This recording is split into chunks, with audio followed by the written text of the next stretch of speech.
ನನ್ಗೆ ಹೇಳಿ ಡಿ.ಕೆ. ಶಿವಕುಮಾರ್ ಅವ್ರು ಕಾಲ್ ಮಾಡಿ ಏನ್ ಹೇಳಿದ್ರು ನಿಮ್ಗೆ? ಅದೇ ಏನಪ್ಪಾ ಅವ್ರು ವಾಯ್ಸ್ ಕೇಳಿದ್ರೆ ಬೈತಿ ಏನಪ್ಪಾ ಗಿಲೇಶ್ ಚೆನ್ನಾಗಿ ಆಡ್ಗೆ ಕಂಗ್ರಾಚುಲೇಷನ್ ಕಣಿಯ ಅಂತೆಲ್ಲ ಮಾತಾಡಿದ್ರು. ಸಖತ್ ಖುಷಿ ಆಗೋಯ್ತು ಮೇಡಮ್. ಓಕೆ, ಇನ್ನ ಮಳವಳ್ಳಿ MLA ನರೇಂದ್ರ ಸ್ವಾಮಿ ಅವರು ಒಂದು ವಿಡಿಯೋ ರಿಲೀಸ್ ಮಾಡ್ತಾರೆ ನಿಮ್ಮ ಮನೆ ಒಳಗಡೆ ಇದ್ದಾಗ.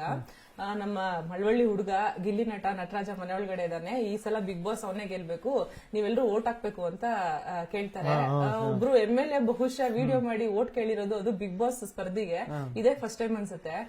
ಅದು ಗೊತ್ತೇ ಆಯ್ತಲ್ಲ ಮೇಡಮ್. ಈಗ ನೋಡಿ ಎಲ್ಲಾ ಸೀಸನ್ ಅಲ್ಲೂ ನಾನು ಅದು ನೋಡಿಲ್ಲ, ನಾನು ನೋಡಿದ್ದೀನಲ್ಲ ಮೇಡಮ್.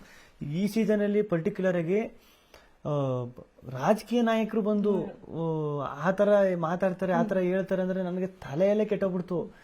ಇಷ್ಟೊಂದೆಲ್ಲ ನಮ್ಮ ಸಿನಿಮಾ ಇಂಡಸ್ಟ್ರಿ, ಚಿತ್ರರಂಗದವರು, ಇವರು ಸೋಷಿಯಲ್ ಮೀಡಿಯಾದಲ್ಲಿ ನೀವು, ಆಮೇಲೆ ನಿಮ್ದೆಲ್ಲ ನೋಡಿದೀನಿ, ನೀವು ಮಾತಾಡಿರೋದು, ಬೇರೆಯವ್ರು ಇಂಟರ್ವ್ಯೂ ಮಾಡಿರೋದು ಅದೆಲ್ಲ ನೋಡೋನಿ. ನನಗೆ ಯಪ್ಪ ಏನಪ್ಪ, ನಾನು ಸತ್ಯವಲ್ಲು ಎಕ್ಸ್ಪೆಕ್ಟೇ ಮಾಡಿರಲ್ಲ. ಸತ್ಯವಲ್ವೇ ಒಳಗಡೆ ಲಾಸ್ಟ್ ಅಲ್ಲಿ ಒಂಥರ ಏಕಾನಂದಂಗೆ 3-6 ಜನ ಎಲ್ಲ ಇದ್ವಲ್ಲ, ಒಳಗಡೆ ಹೆಂಗಿತ್ತು ಅಂದ್ರೆ ಆಚೆಗೂ ನನ್ ಏನೇನೋ ಪ್ಲಾನ್ ಹಾಕಬಿಟ್ಟಿದೆ. ಅಪ್ಪ ಆಚೆಗೆ ಹೋದ್ಮೇಲೆ ಫುಲ್ಲು ಫ್ರೀ, ಅಪ್ಪ ಇಲ್ಲಿಂದ ಬುಡ್ಸ್ಕೊಂಡಾಗೈತೆ ಫುಲ್ಲು ಫ್ರೀ ಆಗಿ ಎಲ್ಲಾರು ಹೋಗಿ ಆರಾಮಾಗಿ ತಿರ್ಗಾಡ್ಕೊಂಡು ಜಾಲಿಯಾಗಿ ಸುತ್ತಾಡ್ಕೊಂಡು ಒಂದು 15 ದಿನ ಇದ್ದು ಬರುವ ಅಂತ.